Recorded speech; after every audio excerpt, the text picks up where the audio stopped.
Hey guys, welcome back to the channel. So today we have another shop talk video, and today's topic is going to be cheap customers and people that are always looking for a great deal and how I handle them and how I deal with them. So before we go ahead and get into this video, guys, if you guys haven't subscribed to the channel, hit the subscribe button down below and definitely smash that like button because it helps the channel out. And with that said, let's go ahead and get started on today's topic.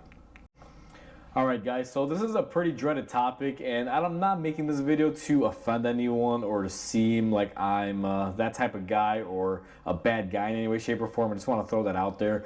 But in this line of field, you get to work with a lot of different people, and some customers are carefree. They'll just, get their car repaired, and some are always looking for a deal or just want things as cheap as can be. Now, when it comes down to this, I have no issues with working on customer vehicles that are trying to save money or things of that nature. But in reality, there's a certain point where, you have to draw the line. And I'll give you guys an example of this. It's something that happened to me a couple months back with a customer trying to get a deal, and it just didn't work out to their favor because you can only do so much. So initially what happened in this scenario is a customer came in and needed an oil change, and I got the car lifted up in the air, and apparently the ball joint was completely wiped out to the point where it was just sitting on the socket due to pressure. And as soon as I lifted the car up in the air, that ball joint went loose and just popped out of the socket. And I noticed it because I heard a little noise and, went and shook the car down. I figured out like, oh crap, this thing needs a ball joint. And the customer was here waiting, and you can see on the ball joint, this thing had been bad for a while. The boot was all torn apart and broken. It had like an orange metallic rustic color to it because all the grease had dried up and it was just on metal shavings, and it was causing it to go everywhere, therefore rusting up the steel. And it was on the rubber components. It was actually all over the car on that side. And I didn't really do anything. I stopped at that point. The customer was here, and I brought him back to the shop. I'm like, hey, I just lifted the car up. It hasn't even been in the shop for 2 minutes, and we have an issue. And I proceed to show the guy what the issue is, and he's like, oh, I've never heard a noise or anything like that. I'm like, come on, man, there's no way. Like, look at this. This is clearly time. It's not like I came here with a hammer and decided to strike the ball joint and break it. I'm like, this has been going on for a while. You've heard it. Like, this has been a common issue. And he's like, no, he's like, you broke it, this and that. So he's like, I was expecting to repair this or this and that. I'm like, okay. So now I'm being blamed. Now, the whole point of this guy trying to blame it on me was for him to try to get a deal on it, just to kind of spare everyone the headache of, trying to figure it out. Because the way he said it wasn't really in an anger tone. It's not like he was pissed, like, hey, you broke my car, what the hell? It was more of like, oh, yeah, you broke it, so now you got to make it right. It's kind of like a cool attitude in a way. So I was like, all right, first and foremost, I didn't break it. Like, this has clearly been going on. I'm like, look at all the orange dust and rust and all this stuff. I'm like, the boot's torn apart. I'm like, this has been dry for a long time. This does not break in 5 seconds that the car's been here. I'm like, so let's just get that out of the way. I was very clear. And I mean, if you want to see me angry or at least being very adamant, like, this was that time. Like, I was like, no way, like, you're not pinning this on me, buddy. Like, plain and simple, done deal. And I was like, if you want, I can give you a quote for the ball joint and we'll go from there. Now, this guy had originally come in for an oil change, so I already had him quoted out for the oil change, which was, like $80 or whatever it was. And I added up the ball joint with parts and labor and everything, gave him a quote, and he's like, oh no, he's like, we got to work out a deal.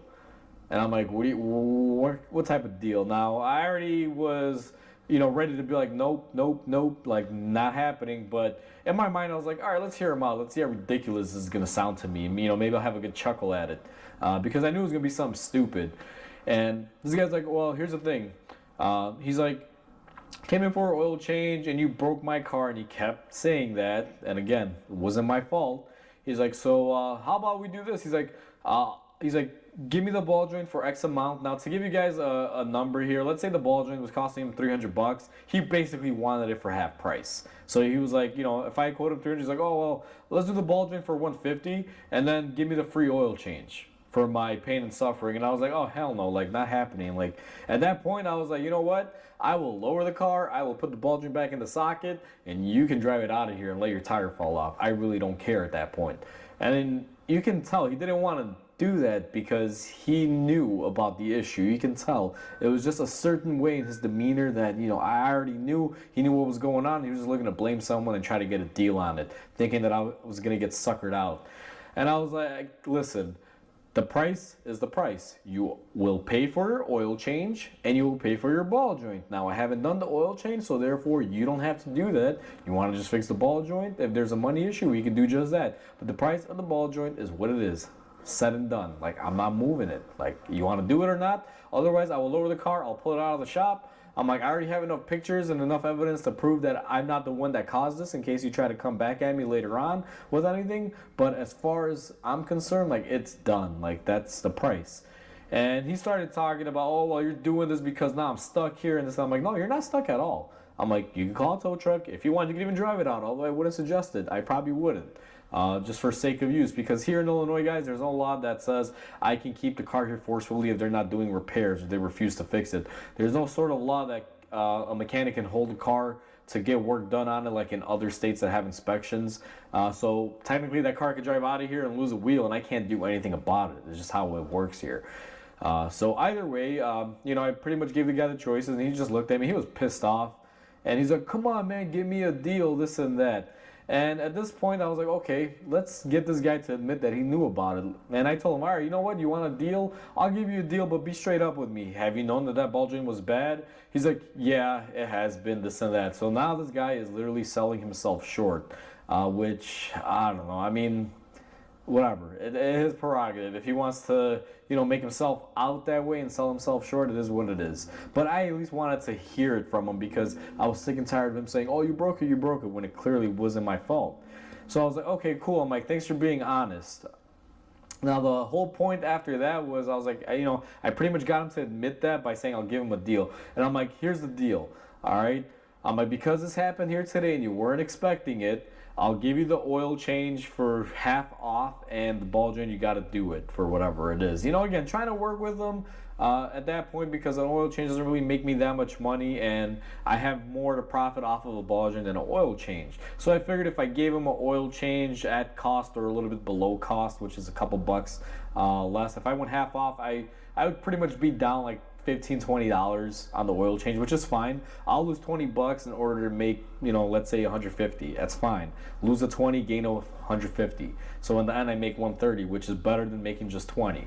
So I was like, we could do this if you want. And he was like, oh, this and that. I'm like, listen, man, I'm not pulling your leg anymore. Like, I'm done with this. Like, if you want to do it, take it. Otherwise, don't. And then he's like, well, what if I don't do the oil change and you give me another $40 off the ball joint? I'm like, no, I can't do that. I mean, that's the deal if you want to do it. I mean, that's all I can do for you.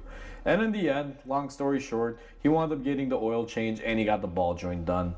And that's just kind of how it worked out. But, the whole time he was just adamant and just trying to get me to lower the price on him. And a lot of shops won't deal with this. Clearly if someone does this to you, you're going to be pretty pissed off, but I was able to work through with it and I was able to get it done in the end. This is just one form of how a customer can be cheap or trying to save money. When you're in the position that I was in right there, it's kind of difficult because the car's pretty much in your stall and it's broken down, and I didn't want that car driving down the road, period. So I had to do something to keep him there without cutting my head off and losing money.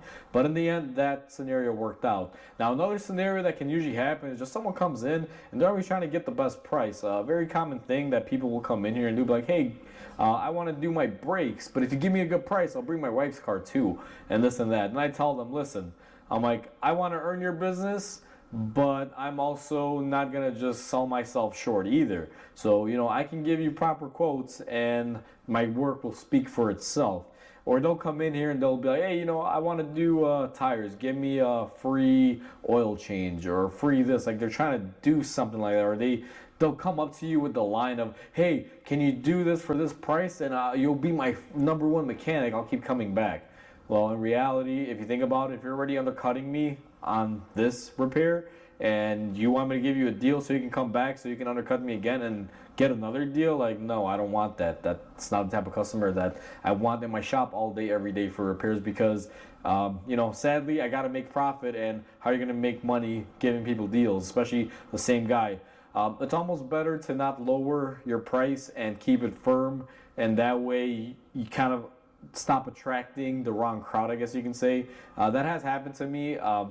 I am pretty firm on pricing, guys. If someone comes in here, unless there's some sort of weird situation like that first scenario that I gave you guys about what happened with that car, how it just happened to be an issue while it was here, I have no real, tendency to just give a guy a deal over the counter, calling me over the phone or coming in asking me for a quote.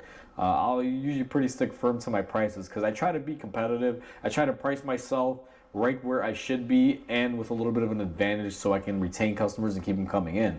So me trying to go beyond that price, I'm pretty much just doing it for free or losing money, which I don't like to do. So unless it's a situation where the car is here and it's stuck and we have something unforeseen, I have a tendency to just be like, hey, this is the price. You want it or not? And that's how I normally deal with this. I don't really discount my prices for anything. If a customer is asking for a quote, and unless they can prove something otherwise, I mean, chances are for the past, I want to say, let's say years, I don't even know how many years, but I've had no reason to discount my labor or my parts or the job itself, unless there was like a freak sort of situation like what we described in scenario number 1 that happened.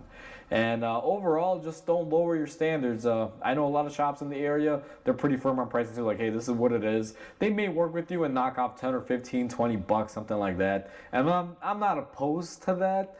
But when it comes down to a customer just walking into my shop and I quote them at 400 bucks and they're trying to get me to do it for 250, just there's the door, get out. It's not going to work. It's simple as that.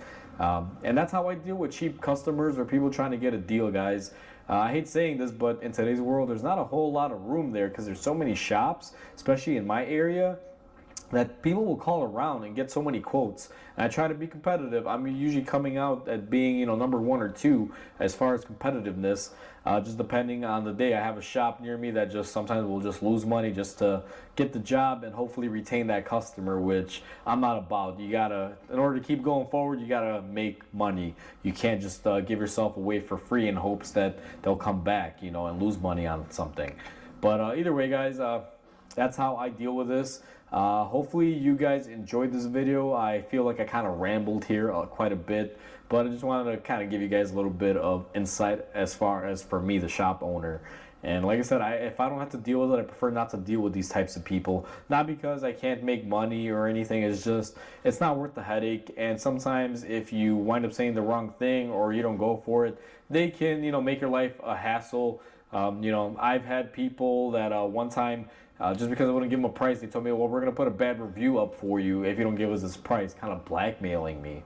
And I was like, you know what, you do what you want to do, because I will deal with it as the situation comes. And nothing happened, obviously. But, just stuff like that. It can be very sour in the moment. So either way, guys, I'm going to stop rambling because I could go for hours talking about this and all the excuses and things that I've gotten throughout the years for why people want stuff cheaper. But I'll leave it at that. Hopefully you guys enjoyed this video. Please comment, like, and subscribe because it definitely helps the channel grow. Hope you guys have a wonderful day, and I'll catch you guys on the next video.